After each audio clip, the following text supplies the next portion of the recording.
Assalamualaikum warahmatullahi wabarakatuh. Bismillahirrahmanirrahim. Alhamdulillahirabbil alamin. Assalatu wassalamu ala asyrofil anbiya'i wal mursalin sayyidina wa maulana Muhammadin wa ala alihi washabbihi ajma'in. Yang terhormat Ibu Kepala Sekolah SDN Gunung Sari 2 beserta semua dewan guru di Satuan Pendidikan SDN Gunung Sari 2 yang berbahagia. Syukur alhamdulillah pada hari ini kita semua masih diberi kesehatan dan kesempatan untuk menghadiri undangan saya dalam rangka aksi nyata diseminasi budaya positif di SD kita tercinta yaitu SDN Gunung Sari 2. Shalawat salam semoga tetap tercurahkan kepada junjungan kita Nabi Muhammad SAW. Bapak Ibu yang saya hormati, marilah acara ini kita buka bersama dengan bacaan basmalah. Bismillahirrahmanirrahim. Dan untuk susunan acara pada siang hari ini nanti akan langsung diisi oleh sambutan dari guru kepala sekolah, kemudian pemaparan tentang aksi nyata diseminasi budaya positif oleh saya sendiri. Untuk selanjutnya yaitu sambutan kepada Ibu Kepala Sekolah yaitu Ibu Waningsih SPD kepadanya. Disilakan.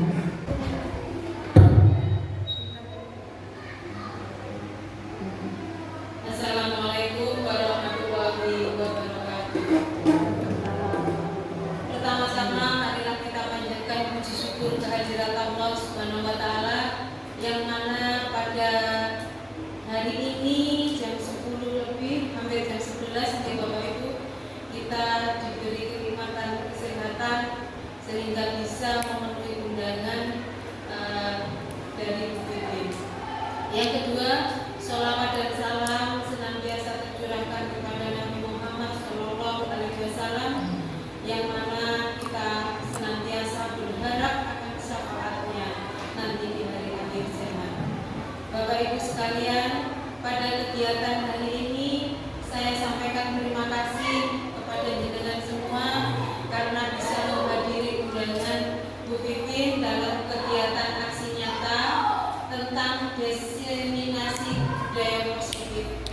Saya sebagai kepala sekolah menghimbau kepada jenengan semua untuk bisa mengikuti dan memahami semua kegiatan yang akan dilaksanakan Bu Pipin. Semoga nanti bisa menambah wawasan dan keilmuannya jenengan untuk bisa diterapkan di lembaga kita yang dengan harapan semoga nantinya bisa membawa kemajuan untuk lembaga kita. Dan kepada Bu Pipin saya menghimbau juga supaya nantinya tidak segan-segan memberikan keilmuan yang didapat sebagai guru penggerak untuk berbagi dengan teman-teman juga kepada saya. Itu saja Bapak Ibu yang ingin saya sampaikan terkaitan kegiatan hari ini. Jika ada tutur kata yang kurang berkenan, saya mohon maaf yang sebesar-besarnya. Saya akhiri. Wassalamualaikum warahmatullahi wabarakatuh. 5, 4, 3, 2.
kita Gunungsari 2. Monggo, Mas. Tentang budaya positif itu adalah nilai-nilai, keyakinan dan kebiasaan di sekolah yang berpihak pada murid sehingga murid bisa berkembang menjadi pribadi yang kritis, penuh hormat dan bertanggung jawab. Ini adalah diseminasi tentang pertanyaan romantis saya sebagai seorang pendidik atau pemimpin sekolah. Maaf Ibu, bagaimana Anda dapat menciptakan suasana positif di lingkungan Anda selama ini? Kira-kira apa yang sudah kita lakukan untuk anak-anak kita atau untuk lingkungan kita tentang budaya positif? Budaya positif apa yang sudah kita lakukan dan sudah kita berikan selama ini? Bisa direnungkan untuk diri kita masing-masing. Sudah apa belum? Apa masih akan? Itu bisa kita jawab untuk diri kita sendiri. Sebagai seorang guru yang baik harus mempunyai kemampuan untuk menciptakan budaya positif di sekolah. Budaya positif tersebut dapat dijalankan dengan menerapkan konsep-konsep inti seperti disiplin positif. Jadi budaya itu bisa terjadi atau bisa tercipta karena ada disiplin positif, memahami perilaku manusia berkaitan dengan hukuman dan penghargaan, terkait dengan posisi kontrol seorang guru dan segitiga restitusi untuk memecahkan sebuah masalah. Jadi dengan budaya positif ini nanti bagaimana supaya budaya positif ini tercipta, maka kita harus memperhatikan konsep-konsep inti. Konsep-konsep intinya yaitu ada disiplin positif sampai dengan segitiga restitusi untuk memecahkan sebuah masalah. Jadi ada cara-caranya bagaimana supaya disiplin positif itu bisa tercipta itu. Mau kita pelajari yang pertama tentang disiplin. Disiplin itu apa? Menurut Diane Lawson dalam bukunya Strategi School Discipline, bahwa arti dari kata disiplin berasal dari bahasa Latin disciplina yang artinya belajar. Kata disiplin juga berasal dari akar kata yang sama dengan disciple atau murid atau pengikut. Namun dalam budaya kita sehari-hari, makna kata disiplin dimaknai menjadi sesuatu yang dilakukan seseorang pada orang lain untuk mendapatkan kepatuhan kita cenderung menghubungkan kita dengan ketidaknyamanan. Benar atau benar? Kalau kita mendisiplinkan anak kita selama ini, kira-kira murid kita nyaman nggak dengan kata disiplin? Karena kita selama ini disiplin itu harus patuh pada peraturan. Itu yang namanya. Benar atau benar? Betul. Itu harus patuh, oke? Betul. Ya harus patuh. Maka dari itu pemaknaan ini bukan berarti salah, tapi ada trik-triknya atau cara-cara bagaimana untuk menegakkan kedisiplinan itu sendiri. Disiplin positif ini adalah cara penerapan disiplin yang mengajarkan anak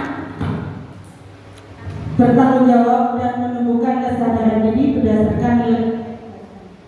Bisa tercipta karena adanya nilai kebajikan yang dimaknai. Bisa tercipta karena ada nilai-nilai kebajikan. Positif adalah disiplin yang lebih mengarah ke disiplin diri yang mengontrol diri dalam melakukan segala tindakan. Ya, dapat membuat murid memahami menyadari berdasarkan motivasi internal bukan dari paksaan ujian. Jadi kalau bisa disiplin positif itu tercipta karena adanya motivasi dari diri sendiri atau motivasi intrinsik, bukan dari luar.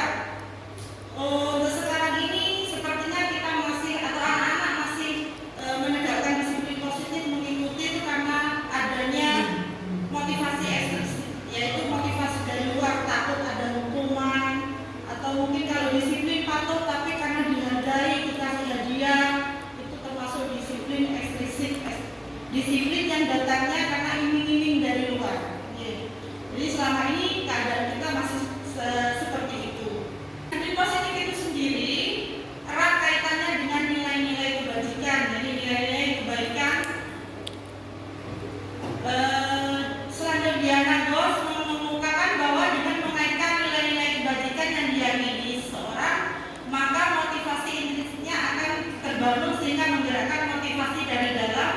untuk dapat mencapai tujuan mulia yang diinginkan. Jadi kalau kita meyakini sebuah nilai kebaikan, maka nilai-nilai tersebut otomatis akan tertanam dan menjadi disiplin yang memotivasi kita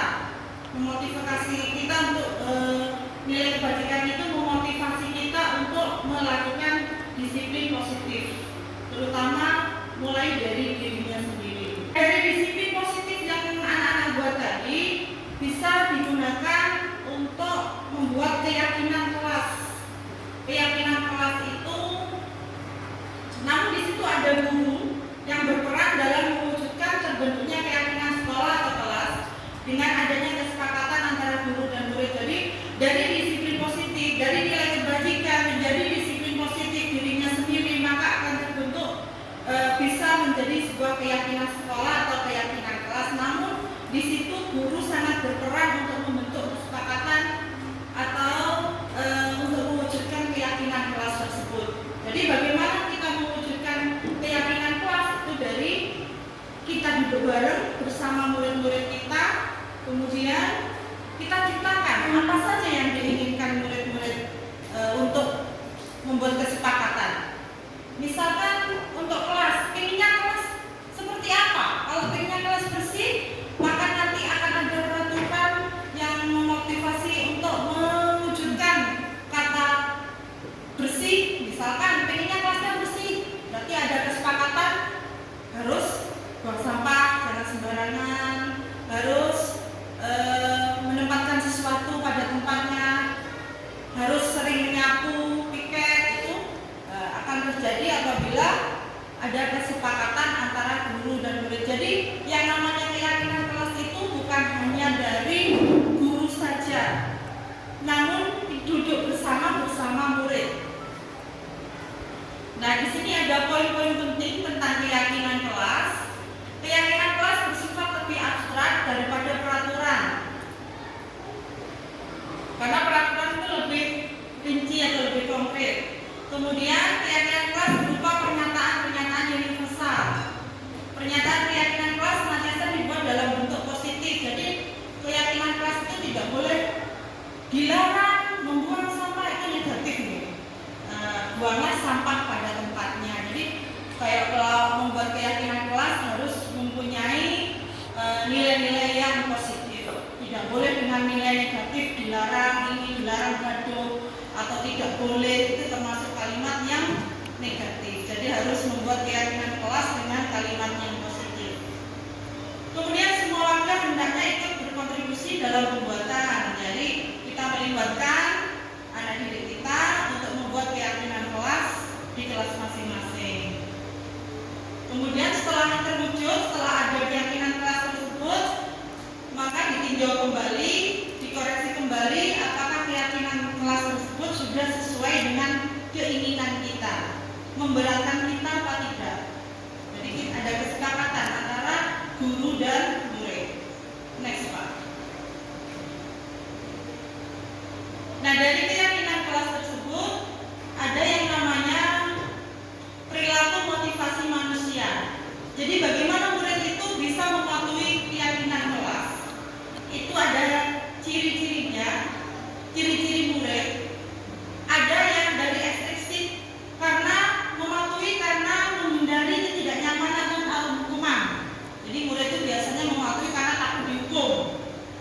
Kemudian untuk mendapatkan penghargaan, biasanya ini murid kalau misalkan datang tepat waktu atau tidak terlambat nanti dapat hadiah atau dapat uang setiap hari. Saya dulu waktu kelas 1 yang tahun kemarin setiap masuk itu saya kasih 500 rupiah.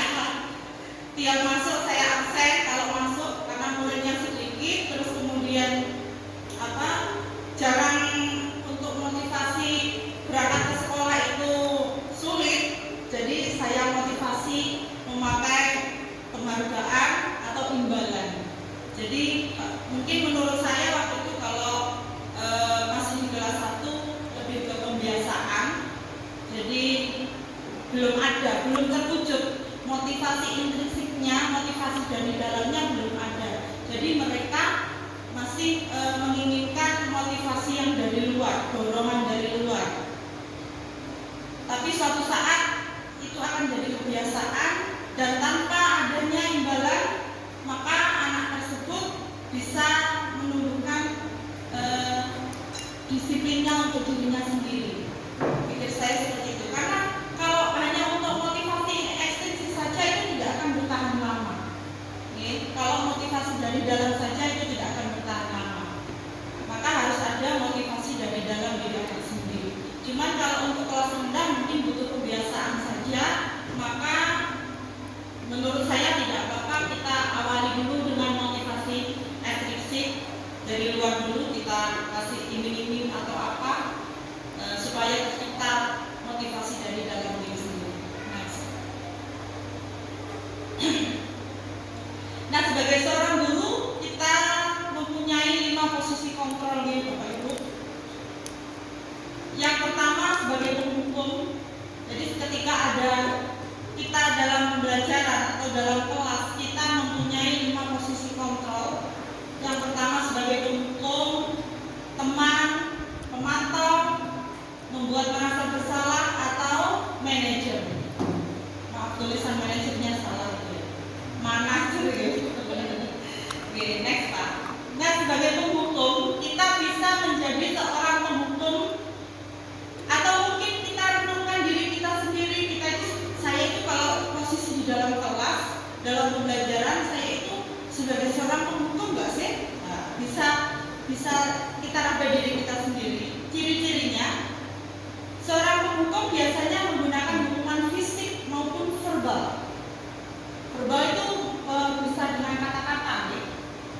Guru seperti ini senantiasa percaya hanya ada satu cara agar pembelajaran bisa berhasil, yaitu cara dia. Jadi lagak tak lokne, lagak tak butok, lagak tak hukum wong lari gak iso lagi ya. Ada kita berpikir seperti itu deh. Terkadang kita sebagai penghukum itu agak tak apa ya? Agak tak jiwet, gak iso. Nah, tadi guru berkeyakinan seperti itu. Itu tipe posisi kontrol yang bukan tipe guru ya.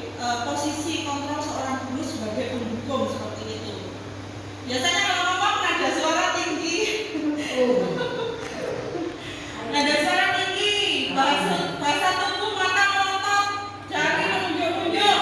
Nah, itu goblok atau mungkin itu penghukum seperti itu nih. Termasuk kontrol, posisi kontrol sebagai penghukum. Terlambat lagi, pasti terlambat lagi, selalu datang terlambat. Nah, itu sambil melotot, sambil nunjuk-nunjuk, itu termasuk posisi kontrol sebagai penghukum seperti itu. Jadi ada 5 ya tadi, sebagai penghukum, teman, dan lain sebagainya.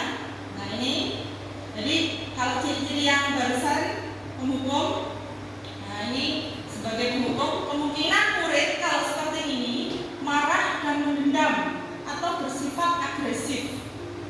Kalau kita menangani murid seperti posisi kontrol sebagai penghukum, maka efeknya murid tersebut akan marah atau mendendam. Dulu mungkin sampai ada yang ekstrim kayak bawa arek ya ngomong, bawa arek. Mungkin ya saking pegelemu ya jadi seperti itu. Jadi itu mendendam. Nah itu tipe guru kalau sebagai penghukum seperti itu posisi kontrolnya. Lanjut Pak. Kemudian posisi kontrol guru sebagai pembuat merasa bersalah.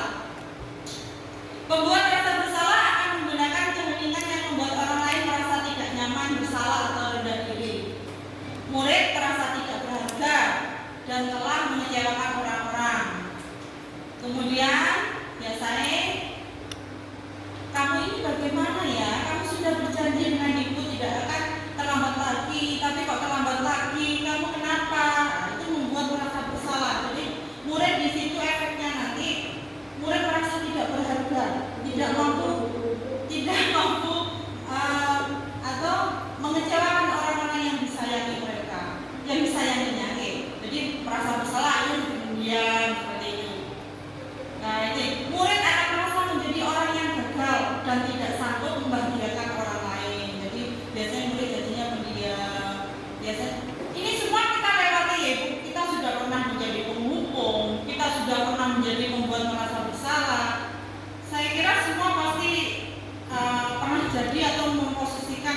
dirinya sebagai tersebut, ya, sebagai guru, sebagai penghukum atau sebagai merasa bersalah, tergantung konteksnya, ya, tergantung konteksnya apa. Tapi saya di sini hanya menyampaikan biar tahu saja. Oh, aku ini sebagai ini toh, ini nanti muridnya ini jadinya seperti ini kalau saya seperti ini. Jadi kalau saya misalkan jadi penghukum, nanti efeknya muridnya seperti ini. Nah, itu yang ingin saya sampaikan. Jadi kalau semua ojo gawe ini, ojo gawe itu tidak bisa. Kadang guru juga bisa sebagai penghukum juga. Nih. Terus next. Kemudian sebagai teman, dampak positifnya jika kita sebagai teman murid kita, hubungan baik terjalin antara guru dan murid. Guru menggunakan hubungan baik dan humor untuk mempengaruhi seseorang.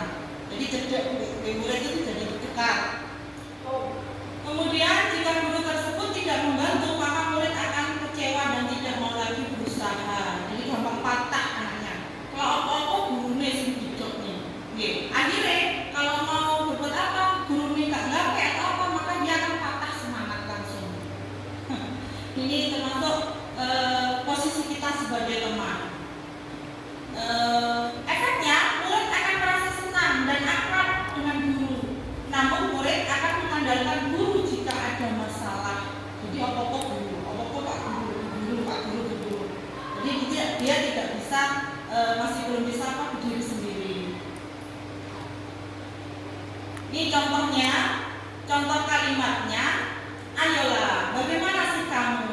Kemarin kamu sudah janji ke ibu bukan? Kenapa terlambat lagi? Sambil tertawa ringan, nyantai, tapi ramah, akrab, sambil senyum jenaka. Itu contoh kita sebagai teman. Next pak. Ini sebagai pemantau. Nah selanjutnya sebagai pemantau. Posisi kita sebagai pemantau, posisi pemantau berdasarkan pada peraturan-peraturan dan konsekuensi dengan menggunakan sanksi konsekuensi. Jadi guru itu mengandalkan peraturan, hitungan, data. Misalnya kan saklek, hampir dengan kata saklek. Misalkan kalau peraturannya jam segini datang, ya kamu lihat itu peraturannya sudah jam segini. Kamu harus nyampe sekolah. Nah, itu berdasarkan data. Nah, ini contohnya dengan suara data, bahasa tubuh yang formal. Adi, tahukah kamu jam berapa kita mulai? Kamu terlambat 15 menit. Apakah kamu sudah mengerti konsekuensi yang harus dilakukan kita terlambat? Jadi seperti itu sebagai pemantau, posisi guru sebagai pemantau. Jadi dia selalu mengandalkan data atau peraturan kelas yang ada. Jadi semuanya harus berdasarkan data. Efeknya murid memahami konsekuensi yang harus dijalankan karena telah melanggar salah satu peraturan sekolah. Akhirnya murid merasa bersalah karena telah melanggar peraturan sekolah. Next pak. Nah, dari semua posisi kontrol tadi yang paling bagus itu kita sebagai manajer. Sebagai manajer, bagaimana guru berbuat sesuatu bersama, mempersilahkan murid mempertanggungjawabkan perilakunya dan mendukung murid agar dapat menemukan solusi atau permasalahannya. Jadi kita duduk bersama seperti tadi kita membuat keyakinan kelas, ya. Kita membuat keyakinan kelas itu kita duduk bersama murid, itu posisi kontrol sebagai manajer. Kemudian setiap kita mempunyai sebuah masalah di dalam kelas ataupun di kelas lain di sekolah kita memposisikan sebagai manajer, kita menggunakan yang namanya segitiga restitusi. Jadi untuk menyelesaikan sebuah masalah itu kita menggunakan segitiga restitusi. Oke. Next pak. Sebagai manajer, nah kalau sebagai manajer kita menyelesaikan masalahnya menggunakan segitiga restitusi. Apa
Next, Pak.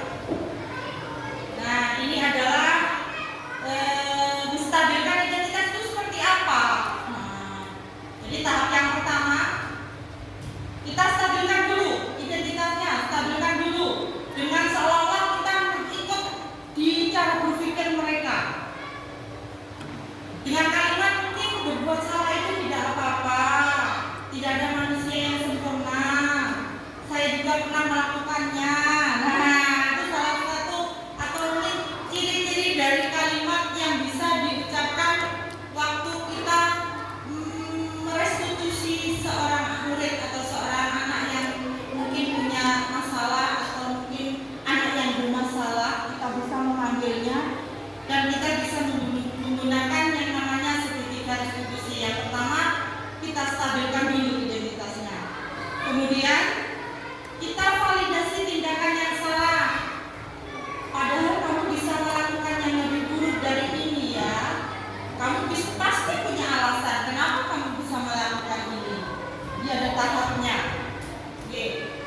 Kemudian yang terakhir, menanyakan keyakinan. Jadi apa yang kita percaya sebagai sebuah kelas? Apa nilai-nilai umum yang kita sepakati? Atau mungkin kamu kan tahu keyakinan kelas kita itu apa? Kira-kira kamu melanggar keyakinan tersebut tidak? Seperti itu. Jadi kita menggunakan segitiga restitusi. Next, Pak, video. Oh, ini ada kasus satu. Kemarin saya sempat mencoba segitiga restitusi yang namanya Miko. Miko adalah seorang murid, bukan Pak ya, Pak? Murid kelas 5. Ia sering sekali terlambat datang ke sekolah, bahkan ia sering sekali tidak masuk sekolah sehingga sering sekali ketinggalan dalam pembelajaran.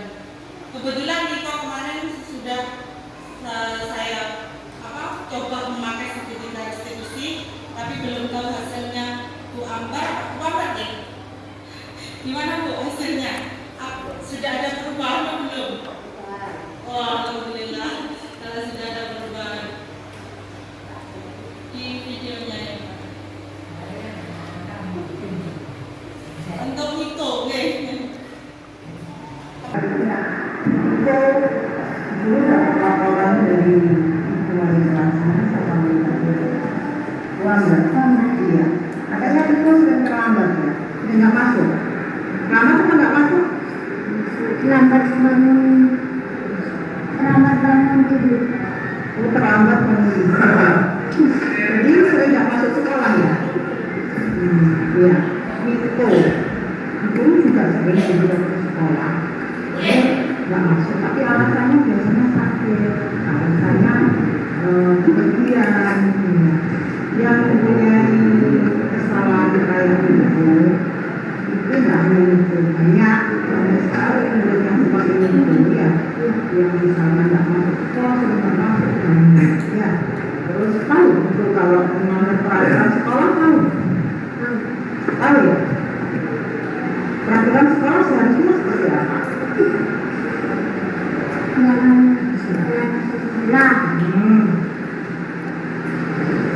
Boleh kan? Ya, seperti itu. Itu peraturan sekolah kan? Ya. Itu tanya itu tahu kan kalau sudah melanggar peraturan sekolah? Tuntas. Ke depannya, Viko ini nantinya ingin jadi anak seperti apa? Oh, YouTuber. Wow. Itu berarti cita-cita kamu ingin jadi YouTuber. Untuk menjadi YouTuber itu harus disiplin dulu. Ya, harus disiplin dulu. Setelah disiplin, nanti bisa kamu lagi cita-cita kamu. Oke. Tahu kan kalau itu melanggar peraturan? Tahu. Nah, terus untuk kedepannya nanti untuk bersedia nggak mengubah perilaku itu? Untuk apa? Gimana cara mengubahnya? Apa? Telat bangun tidur. Oke, tidak boleh terlambat bangun tidur. Ya, itu kuncinya di situ ternyata ya. Nah, mulai besok Niko bisa nggak pakai dulu? Bisa ya. Oke, janji sama betul. Oke, sudah, terima kasih. Nah, Bapak Ibu, demikian tadi video dari saya paparan mengenai disiplin positif dan juga segitiga restitusi. Mungkin dari Bapak Ibu ada yang mau ditanyakan atau mau memberikan praktek baik ataupun umpan balik, monggo silakan.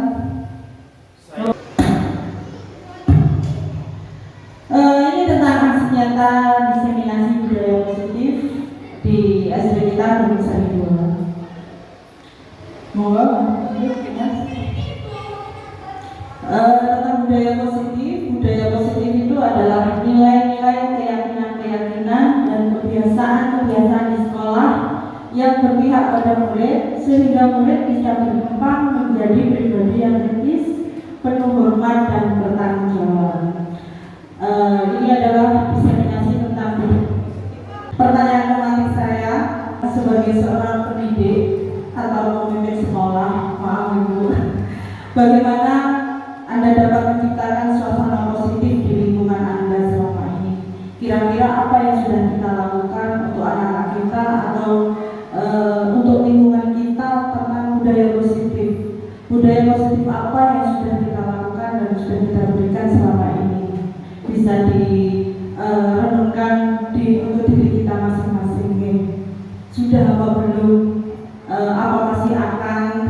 Itu bisa kita jawab untuk diri kita sendiri. Sebagai seorang guru yang baik harus mempunyai kemampuan untuk menciptakan budaya positif di sekolah. Budaya positif tersebut dapat dijalankan dengan menerapkan konsep-konsep inti seperti disiplin positif. Jadi budaya itu bisa terjadi atau bisa tercipta karena ada disiplin positif, memahami perilaku manusia berkaitan dengan hukuman dan penghargaan, terkait dengan posisi kontrol seorang guru dan segitiga restitusi untuk memecahkan sebuah masalah. Jadi dengan budaya positif ini nanti bagaimana supaya budaya positif ini tercipta, maka kita harus memperhatikan konsep-konsep inti. Konsep-konsep intinya yaitu ada disiplin positif sampai dengan segitiga restitusi untuk memecahkan sebuah masalah. Jadi ada cara-caranya bagaimana supaya disiplin positif itu bisa tercipta itu. Monggo kita pelajari. Yang pertama tentang disiplin. Disiplin itu apa?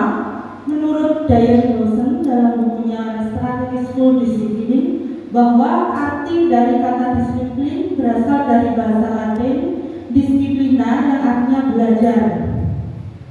Kata disiplin juga berasal dari akar kata yang sama dengan disciple atau murid atau pengikut.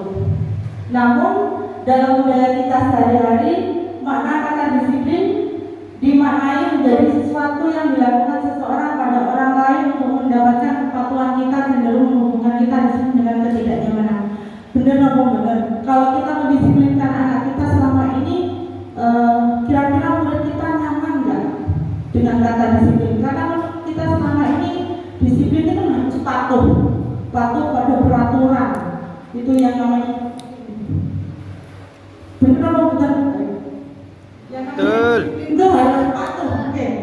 Betul. Ya, harus patuh. Maka dari itu pemaknaan ini bukan berarti salah, tapi ada trik-triknya atau cara-cara bagaimana untuk menegakkan kedisiplinan itu sendiri. Disiplin positif ini adalah cara penerapan disiplin yang mengajarkan anak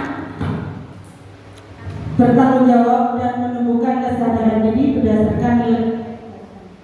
Bisa tercipta karena adanya nilai kebajikan yang dimaknai. Bisa tercipta karena ada nilai-nilai kebajikan. Positif adalah disiplin yang lebih mengarah ke disiplin diri yang mengontrol diri dalam melakukan segala tindakan. Ya, dapat membuat murid memahami, menyadari berdasarkan motivasi internal bukan dari paksaan ujian. Jadi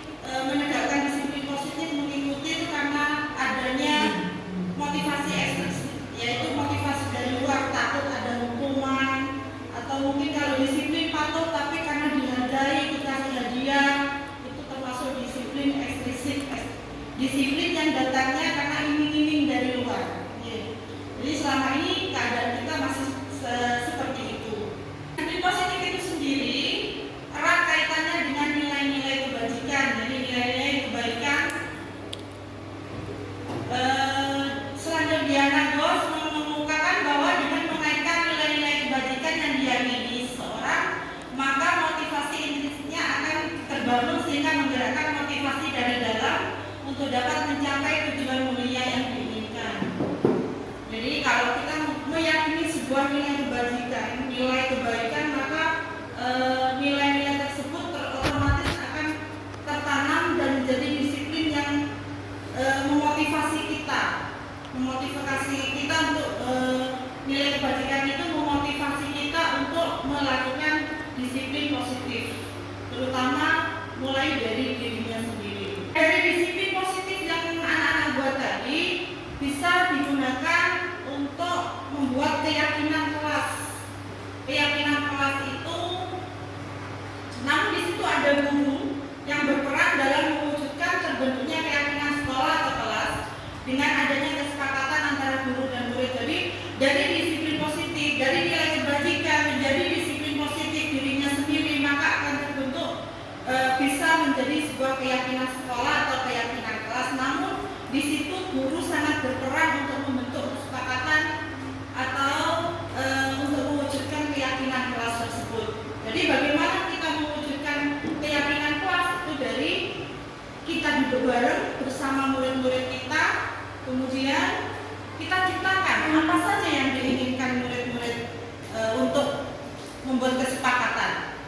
Misalkan untuk kelas, pengennya kelas seperti apa? Kalau pengennya kelas bersih, maka nanti akan ada peraturan yang memotivasi untuk mewujudkan kata bersih. Misalkan pengennya kelasnya bersih, berarti ada kesepakatan harus buang sampah jangan sembarangan, harus menempatkan sesuatu pada tempatnya, harus sering menyapu, piket. Itu akan terjadi apabila ada kesepakatan antara guru dan murid. Jadi yang namanya keyakinan kelas itu bukan hanya dari guru saja, namun duduk bersama murid. Nah, di sini ada poin-poin penting tentang keyakinan kelas. Keyakinan kelas bersifat lebih abstrak daripada peraturan. Karena peraturan itu lebih rinci atau lebih konkret. Kemudian keyakinan kelas berupa pernyataan-pernyataan universal.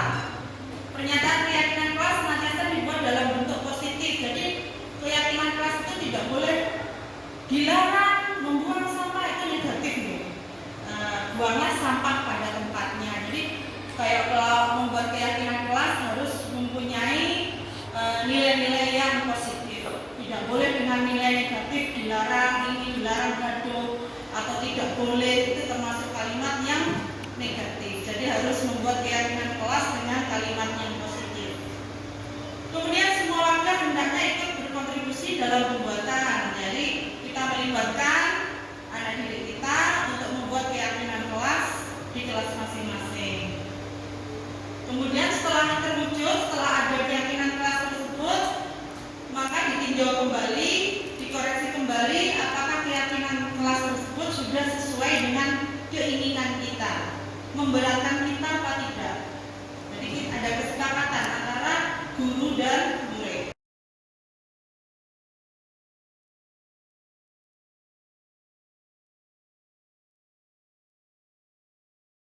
Halo, hai. Apa jawabnya? Halo, hai. Nah, pintar. Hari ini kita buat kesepakatan kelas ya, supaya kelas kita tertib, rapi, bersih, indah ya. Kira-kira Bu Guru mau tanya sekarang, anak-anak pengennya kelas kita itu seperti apa? Yo, seperti apa? Oh, bersih. Satu bersih, terus apa lagi? Nyaman. Boleh. Kira-kira pengennya kelas kita seperti apa lagi? Oh, seru. Iya. Apalagi, Fe? Ayo. Pengennya bersih, terus seru, nyaman. Kenapa lagi? Oh, bisa bikin senang gitu ya? Iya. Kenapa? Oh, bahagia. Belajar. Iya. Oh, luas. Ini sudah luas kayak yang kelasnya ya, masa kurang luas?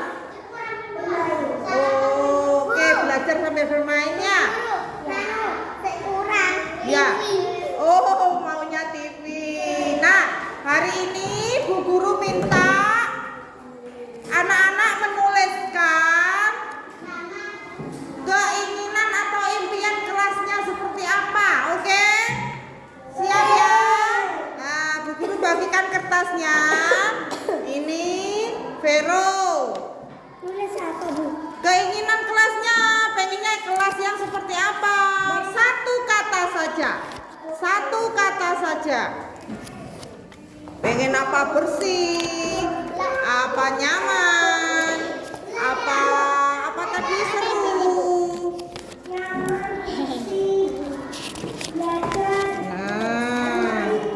Nah, yuk tuliskan semuanya di kertas yang sudah Bu Guru kasih. Satu saja. Ya, LUAS. Iya. NYA. NYA. Ya, yuk tulis pengennya itu kelas yang seperti apa? Ya. Oh, gitu. Ya, boleh. Kalau sudah bisa ditempelkan di papan.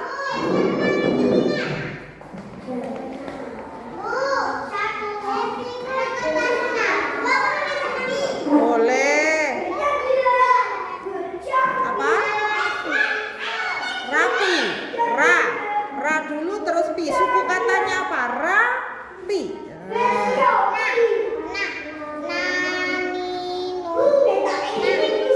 Ayo yang sudah bisa ditempelkan.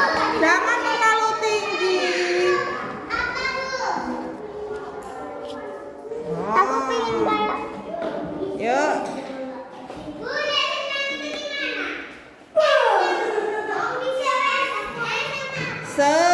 Senang. Suku katanya dulu. Iya. Ayo yang sudah ditempel, boleh ditempel. Sudah semua? Sudah ditempel semua? Sudah ditempel semua? Nah, yuk kita pelajari, kita baca dulu. Punyanya Mas Fahmi. Kita menginginkan kelas yang seperti apa? Nah, ya, ada yang pengennya luas, terus bersih. Mas Dani pengennya rapi. Mbak Aira senang. Terus lagi, oh Mas Fahmi belajar. Mbak Vero luas. Terus apa lagi? Rapi. Ada lagi? Apa ini? Delisa bersih. Oke. Nah, sekarang kita bagi kelompok dulu ya. Setelah ini, apa yang harus kita lakukan supaya kelas itu bersih, rapi, terus kemudian nyaman? Apa yang kita bagi kelompok ya. Nanti setiap kelompok menuliskan apa yang harus dilakukan supaya kelasnya itu seperti impian, seperti keinginannya. Oke? Oke. Tepuk semangat. Semangat.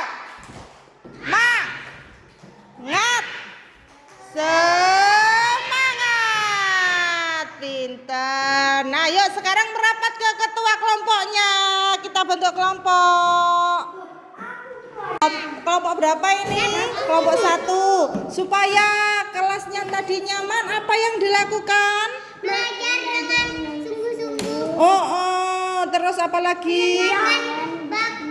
Waktu belajar. Oh, mendengarkan Bu Guru ya? Tidak boleh mengambil barang orang. Pintar.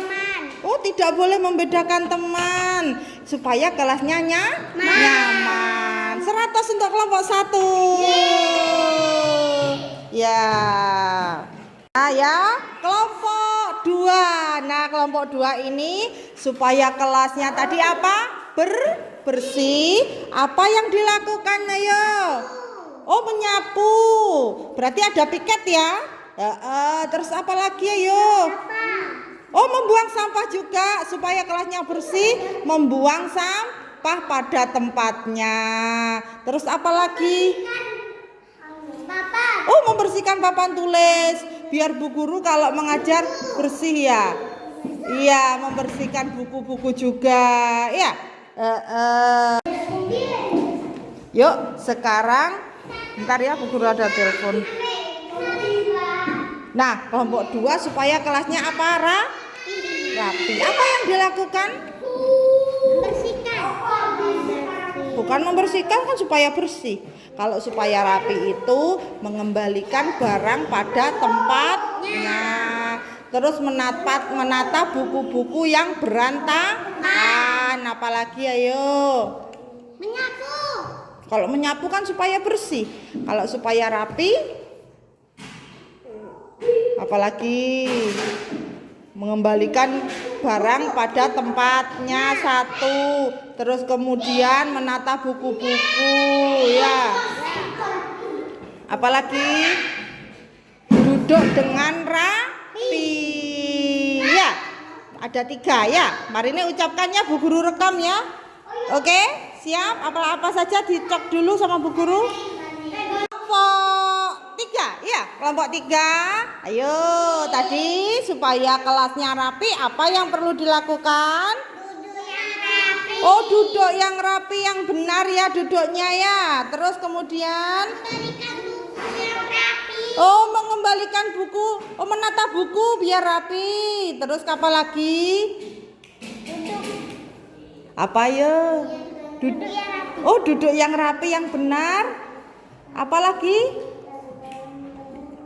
Apa yo? Membalikan Oh, mengembalikan. buku. Oh, kalau sudah ambil barang, bukunya dikembalikan. Ya, kalau habis main-main, mainannya dikembalikan ke tempatnya. Ya, pinter. Tepuk tangan semua untuk kelompok 3. Iya, 100 ya, pinter. Ayo, apa saja? Yuk, pinter.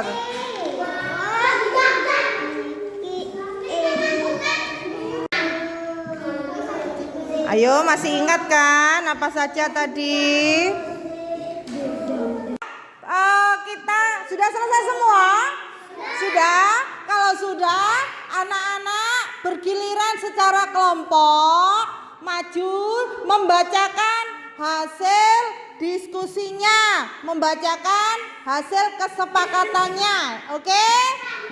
Oke, dari kelompok 1 dulu, kelompok apa namanya tadi? Dikasih nama apa kelompok 1? Kelompok singa. Oke, ayo kelompok singa maju ke depan. Yuk, bertiga. Yuk, ketuanya di tengah ketuanya.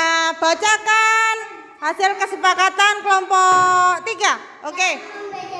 1 dulu. Supaya apa dulu? Supaya apa? Supaya nyaman. Apa yang kalian lakukan? Kalian sepakati?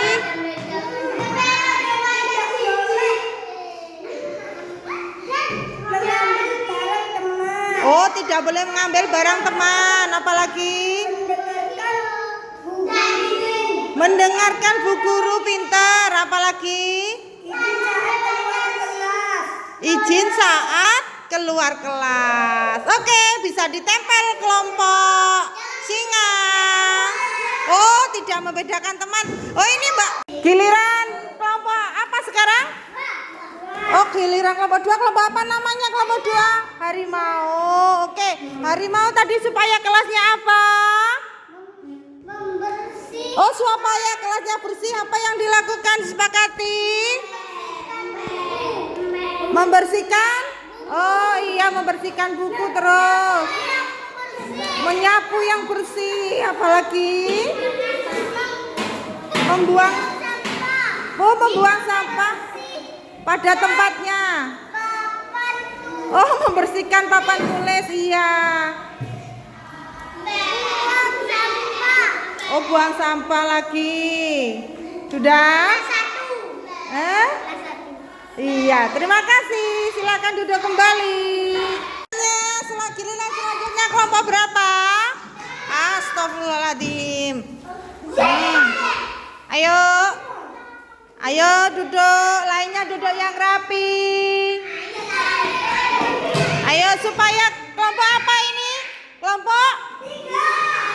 kelompok kelinci ya. Oke, kelompok kelinci, kesepakatan apa yang sudah dibuat tadi supaya kelasnya rapi? Ya, oke, ayo bacakan. Oh, duduk yang rapi boleh. Merapikan buku.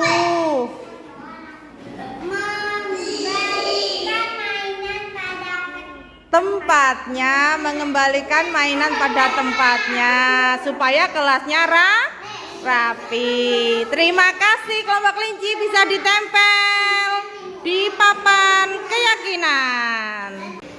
Next, Pak. Nah, dari keyakinan kelas tersebut ada yang namanya perilaku motivasi manusia. Jadi bagaimana murid itu bisa mematuhi keyakinan kelas? Itu ada ciri-cirinya, ciri-ciri murid. Ada yang dari ekstremistik karena mematuhi karena menghindari ketidaknyamanan dan hukuman. Jadi murid itu biasanya mematuhi karena takut dihukum. Kemudian untuk mendapatkan penghargaan, biasanya ini murid kalau misalkan datang tepat waktu atau tidak terlambat nanti dapat hadiah atau dapat uang setiap hari. Saya dulu waktu kelas 1 yang tahun kemarin setiap masuk itu saya kasih 500 rupiah.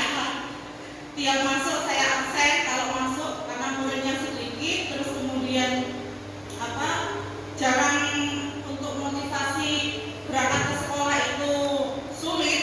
Jadi saya motivasi memakai penghargaan atau imbalan. Jadi mungkin menurut saya waktu itu kalau masih di kelas 1 lebih ke pembiasaan. Jadi belum terwujud motivasi intrinsiknya, motivasi dari dalamnya belum ada.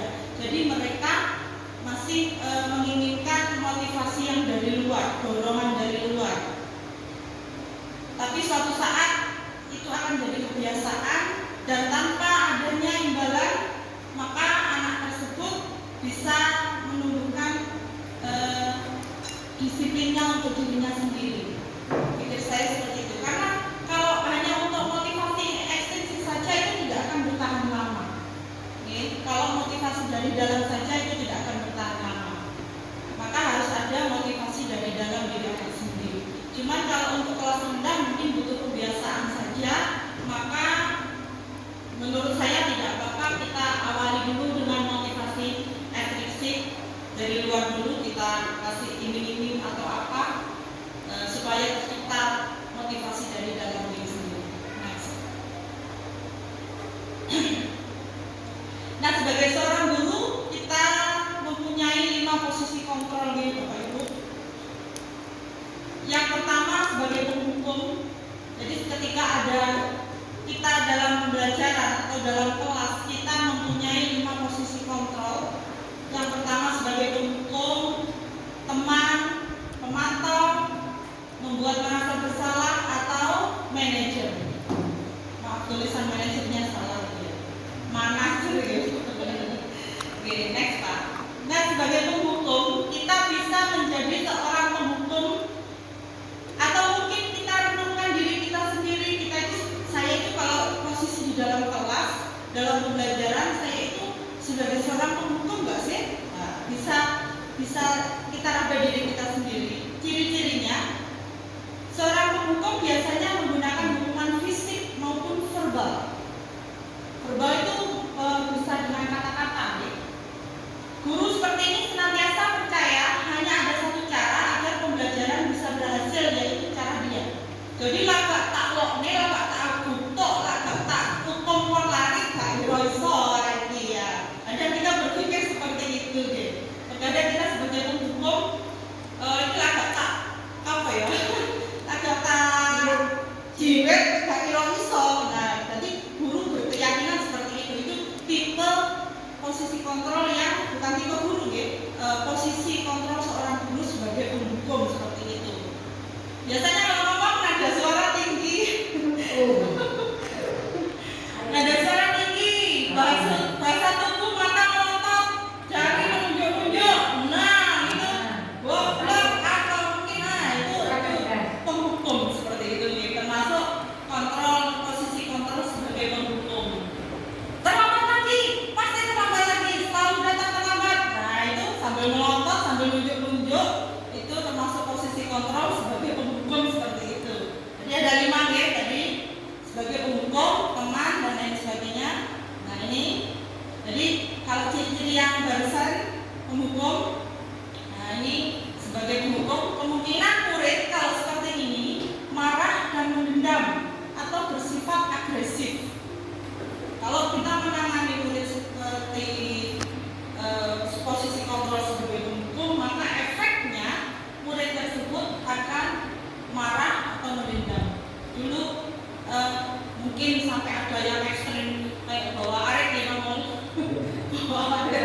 Mungkin ya saking peduli murid jadi seperti itu, jadi tidak mendendam. Nah itu tipe guru kalau sebagai penghukum seperti itu posisi kontrolnya. Lanjut Pak. Kemudian posisi kontrol guru sebagai pembuat merasa bersalah. Pembuat merasa bersalah akan menggunakan keheningan yang membuat orang lain merasa tidak nyaman, bersalah atau rendah diri. Murid merasa tidak berharga dan telah mengecewakan orang-orang. Kemudian biasanya, kamu ini bagaimana ya? Kamu sudah berjanji dengan ibu tidak akan terlambat lagi, tapi kok terlambat lagi? Kamu kenapa? Nah, itu membuat merasa bersalah. Jadi murid di situ efeknya nanti murid merasa tidak berharga, tidak mampu atau mengecewakan orang-orang yang disayangi mereka, yang disayanginya. Jadi merasa bersalah itu kemudian seperti itu. Nah ini murid akan merasa menjadi orang yang gagal dan tidak sanggup membahagiakan orang lain. Jadi biasanya murid jadinya pendiam. Biasanya ini semua kita lewati ya Bu. Kita sudah pernah menjadi penghukum, kita sudah pernah menjadi pembuat merasa bersalah. Saya kira semua pasti pernah jadi atau memposisikan dirinya sebagai tersebut ya, sebagai guru atau sebagai penghukum atau sebagai merasa bersalah, tergantung konteksnya ya, tergantung konteksnya apa. Tapi saya di sini hanya menyampaikan biar tahu saja, oh aku ini sebagai ini toh, ini nanti muridnya ini jadinya seperti ini kalau saya seperti ini. Jadi kalau saya misalkan jadi penghukum, nanti efeknya muridnya seperti ini. Nah itu yang ingin saya sampaikan. Jadi kalau semua ojo gawe ini, ojo gawe itu nggak bisa. Kadang guru juga bisa sebagai penghukum juga. Nih. Terus next. Kemudian sebagai teman, dampak positifnya jika kita sebagai teman murid kita, hubungan baik terjalin antara guru dan murid. Guru menggunakan hubungan baik dan humor untuk mempengaruhi seseorang. Jadi cedek murid itu jadi dekat. Kemudian jika guru tersebut tidak membantu, maka murid akan kecewa dan tidak mau lagi berusaha. Jadi gampang patah anaknya. Kalau apa-apa gurunya sing didok nih. Akhirnya kalau mau berbuat apa, gurunya nggak ngerti atau apa, maka dia akan patah semangat langsung. Ini termasuk posisi kita sebagai teman. Efeknya murid akan merasa senang dan akrab dengan guru. Namun murid akan mengandalkan guru jika ada masalah. Jadi apa-apa guru, apa-apa Pak Guru. Jadi dia tidak bisa, masih belum bisa berdiri sendiri. Ini contohnya, contoh kalimatnya. Ayolah, bagaimana sih kamu? Kemarin kamu sudah janji ke ibu bukan? Kenapa terlambat lagi? Nah, sambil tertawa ringan, nyantai, tapi ramah, akrab, sambil senyum jenaka. Itu contoh kita sebagai teman. Next Pak. Ini sebagai pemantau. Nah selanjutnya sebagai pemantau.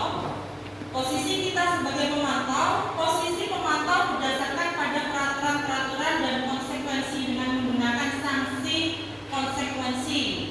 Jadi guru itu mengandalkan peraturan, hitungan, data. Misalnya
sebagai manajer, bagaimana guru berbuat sesuatu bersama, mempersilahkan murid mempertanggungjawabkan perilakunya dan mendukung murid agar dapat menemukan solusi atau permasalahannya.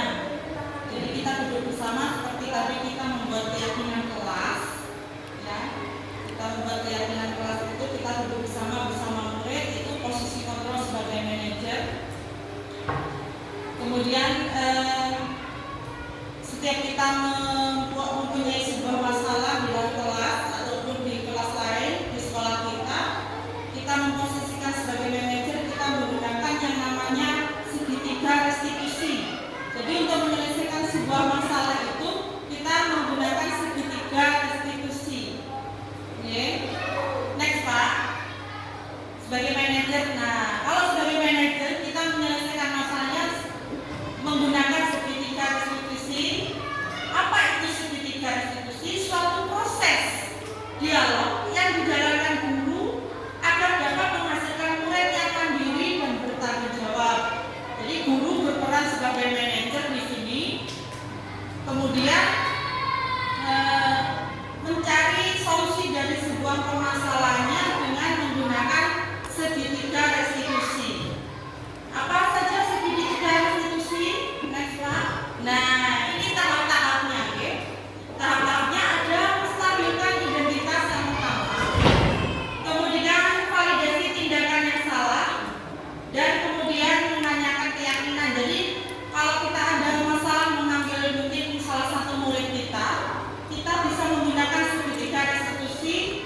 Yang pertama itu tahapnya menstabilkan identitas, kemudian validasi tindakan yang salah, dan menanyakan sebuah keyakinan atau menanyakan keyakinan kelas yang sudah dibuat tadi. Next Pak. Nah ini adalah menstabilkan identitas itu seperti apa? Nah, jadi tahap yang pertama kita stabilkan dulu identitasnya, stabilkan dulu dengan seolah-olah kita ikut di cara berpikir mereka. Dengan kalimat mungkin berbuat salah itu tidak apa-apa, tidak ada manusia yang sempurna, saya juga pernah melakukannya. Nah itu salah satu atau mungkin ciri-ciri dari kalimat yang bisa diucapkan waktu kita merestitusi seorang murid atau seorang anak yang mungkin punya masalah atau mungkin anak yang bermasalah. Kita bisa memanggilnya dan kita bisa menggunakan yang namanya segitiga restitusi. Yang pertama kita stabilkan dulu identitasnya, kemudian kita validasi tindakan yang salah. Padahal kamu bisa melakukan yang lebih buruk dari ini ya. Kamu pasti punya alasan kenapa kamu bisa melakukan ini. Dia ada tahapnya. Oke. Kemudian yang terakhir menanyakan keyakinan. Jadi apa yang kita percaya sebagai sebuah kelas? Apa nilai-nilai umum yang kita sepakati? Atau mungkin kamu kan tahu keyakinan kelas kita itu apa? Kira-kira kamu melanggar keyakinan tersebut tidak? Seperti itu. Jadi kita menggunakan segitiga restitusi. Next Pak, video. Oh ini ada kasus satu kemarin saya sempat mencoba segitiga restitusi yang namanya Niko. Niko adalah seorang murid bukan Pak ya Pak? Murid kelas 5. Ia sering sekali terlambat datang ke sekolah, bahkan ia sering sekali tidak masuk sekolah sehingga sering sekali ketinggalan dalam pembelajaran. Kebetulan Niko kemarin sudah saya coba memakai segitiga restitusi, tapi belum tahu hasilnya. Bu Ambar deh. Gimana Bu hasilnya? Sudah ada perubahan atau belum? Oh, alhamdulillah kalau sudah ada perubahan. Di videonya ya Pak. Untuk Niko, oke. Dulu dapat laporan dari wali kelasnya sama murid. Lambat, iya. Katanya itu sering terlambat ya, sering nggak masuk. Lambat atau nggak masuk? Lambat bangun tidur. Oh, terlambat terlambat menulis. Jadi sudah tidak masuk sekolah ya? Iya. Itu juga sering dibilang ke sekolah. Nggak masuk, tapi alasannya biasanya sakit, alasannya kepergian, yang mempunyai kesalahan kayak itu nggak hanya itu, banyak sekali murid yang seperti itu ya, yang misalnya nggak masuk sekolah, sudah nggak masuk, ya. Terus tahu itu kalau mengenai peraturan sekolah tahu ya.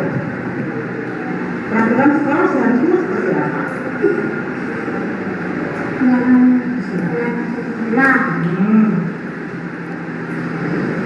Boleh kan? Ya, seperti itu. Itu peraturan sekolah kan? Ya. Itu kan.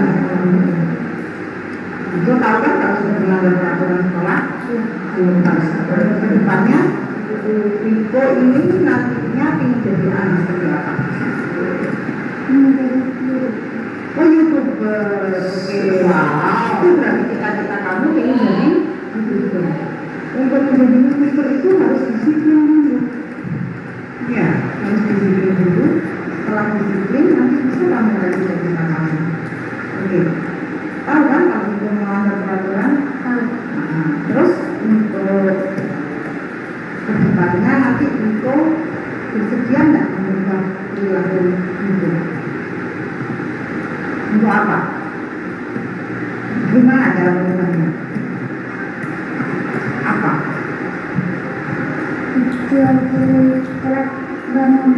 Oke, tidak boleh terlambat bangun tidur. Ya, itu kuncinya di situ ternyata ya. Nah, mulai besok Riko bisa nggak pakai dulu? Bisa ya. Oke, janji sama Riko. Oke, sudah, terima kasih. Nah, Bapak Ibu, demikian tadi video dari saya paparan mengenai disiplin positif dan juga segitiga restitusi. Mungkin dari Bapak Ibu ada yang mau ditanyakan atau mau memberikan praktek baik ataupun umpan balik, monggo silakan. Oke, monggo Pak. Maju mawon nggih. Monggo.